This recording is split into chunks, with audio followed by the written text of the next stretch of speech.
Hello everyone, I am Amita. Podcast script. Legal issues of deforestation, law, environment, and justice. Audience, law students, researchers, general public. Hello, and welcome to today's podcast. Thank you for joining me in this important discussion on deforestation. Forests are one of the most valuable natural resources on Earth. They are not just collections of trees, they are complex ecosystems that sustain biodiversity, regulate climate, support livelihoods, and protect the planet for future generations. Yet, despite their importance, forests are being destroyed at an alarming rate. Across the world, vast forest areas are cleared every year in the name of development, industrial growth, mining, agriculture, and urban expansion.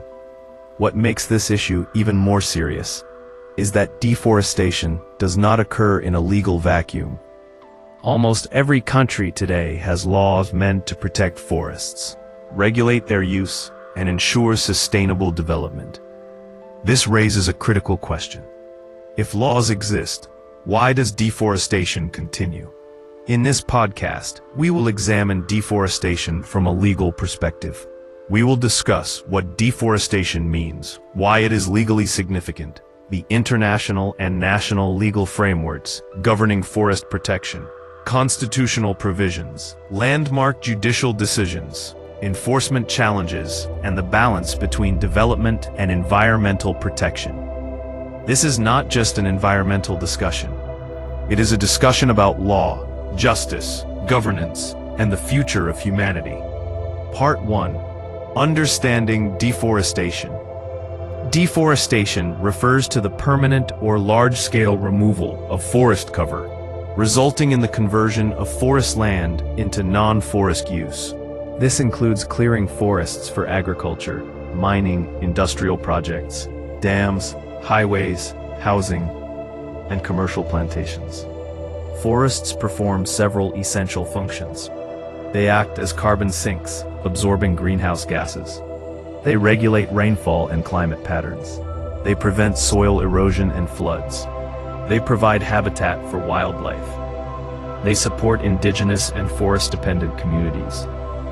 From a legal standpoint, deforestation becomes an issue when forest land is diverted without following due process of law, environmental safeguards are ignored, or community rights are violated. Deforestation is closely linked with climate change, biodiversity loss, human rights violations, displacement of indigenous communities. Thus, forest destruction is not merely an ecological loss, but a violation of legal, constitutional, and human rights norms. Part 2. Causes of deforestation and their legal dimensions. 1. Industrialization and development projects. Large infrastructure projects such as dams, highways, power plants, and mining operations require vast tracts of land. Often, forests are seen as empty land available for development. Legally, such projects require Environmental Impact Assessment, EIA, forest clearance, public hearings, rehabilitation of displaced persons. Failure to comply with these requirements results in legal violations. 2. Mining and extraction activities. Mining is one of the most destructive activities in forest areas. It leads to permanent ecological damage, displacement, and pollution. Mining in forest land without clearance under forest laws and environmental statutes is illegal. 3. Illegal logging. Illegal logging refers to the unauthorized cutting and transportation of timber. Despite strict laws, illegal timber trade continues due to weak enforcement and corruption. Agricultural expansion. Forests are often cleared for plantations, cash crops, and commercial farming. In many cases, forest land is diverted illegally. Urbanization and infrastructure growth. Expanding cities and infrastructure projects frequently encroach upon forest land, especially in peri-urban regions. Each of these causes raises serious legal questions about compliance, accountability, and governance. Part 3. International Legal Framework on Deforestation. There is no single binding international treaty exclusively dedicated to forests. However, several international instruments address forest protection indirectly. 1. Stockholm Declaration, 1972. The Stockholm Conference laid the foundation for international environmental law. It recognized the responsibility of states to protect natural resources. 2. Rio Declaration, 1992. The Rio Declaration introduced key principles such as sustainable development, precautionary principle, polluter pays principle, intergenerational equity. These principles strongly influence forest protection laws. Convention on Biological Diversity, CBD. The CBD emphasizes conservation of biological diversity, sustainable use of resources, and equitable benefit sharing. Forests are central to biodiversity conservation. United Nations Framework Convention on Climate Change, UNFCCC. Forests are recognized as carbon sinks.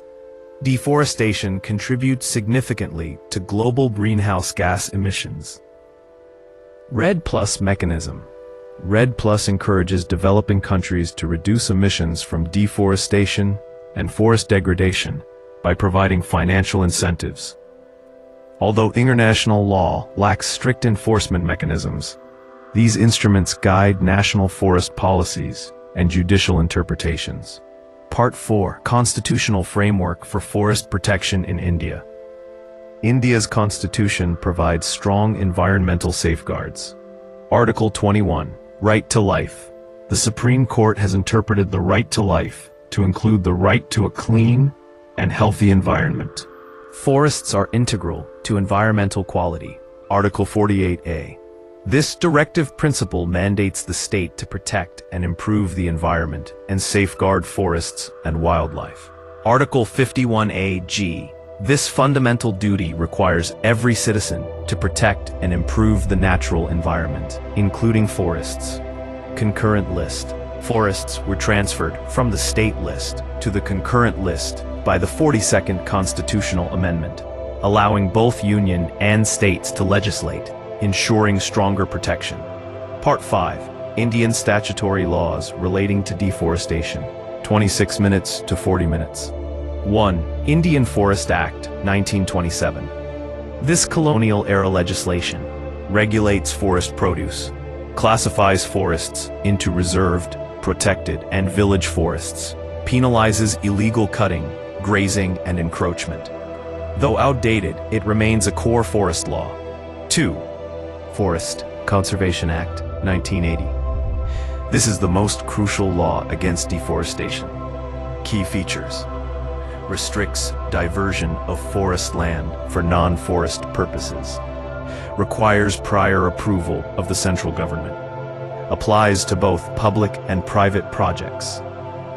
The act significantly reduced indiscriminate forest diversion. 3. Environment Protection Act, 1986.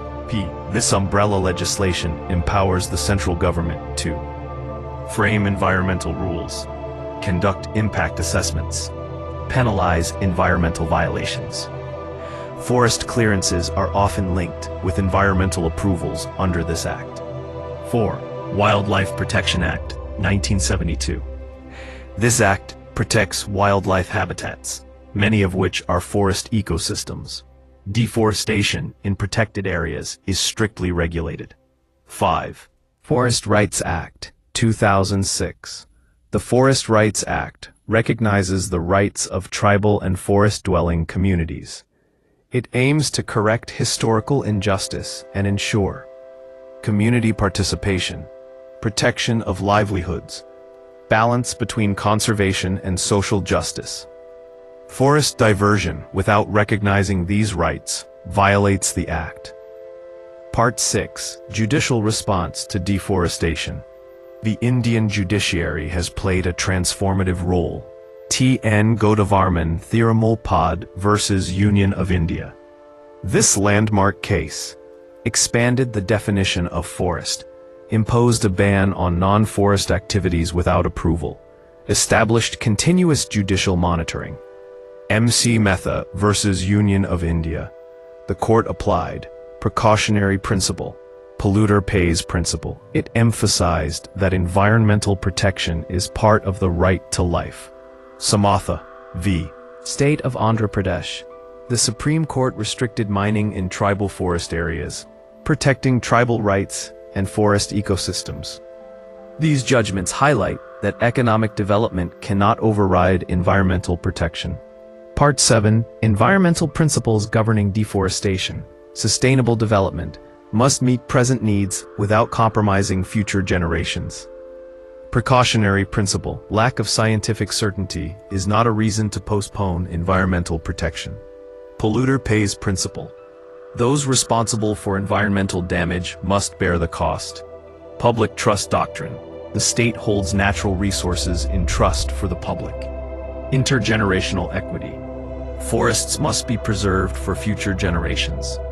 These principles guide judicial and administrative decisions. Part 8. Enforcement challenges.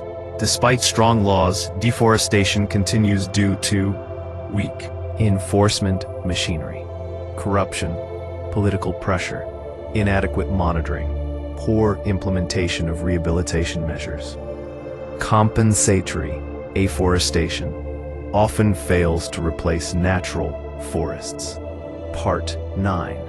Role of government, civil society, and citizens. 115 to 125. Strengthen forest governance. Improve transparency. Use satellite monitoring. Civil society. Public interest litigation. Awareness campaigns. Community participation. Citizens. Fulfill constitutional duties. Report violations. Support sustainable development. Conclusion. Deforestation is not merely an environmental problem. It is a legal, constitutional, and ethical crisis. Laws exist. Courts have intervened. Policies have been framed. Yet forests continue to disappear. The challenge lies not in the absence of law, but in implementation, accountability, and collective responsibility. Protecting forests means protecting life, livelihood, and liberty, today and for generations to come.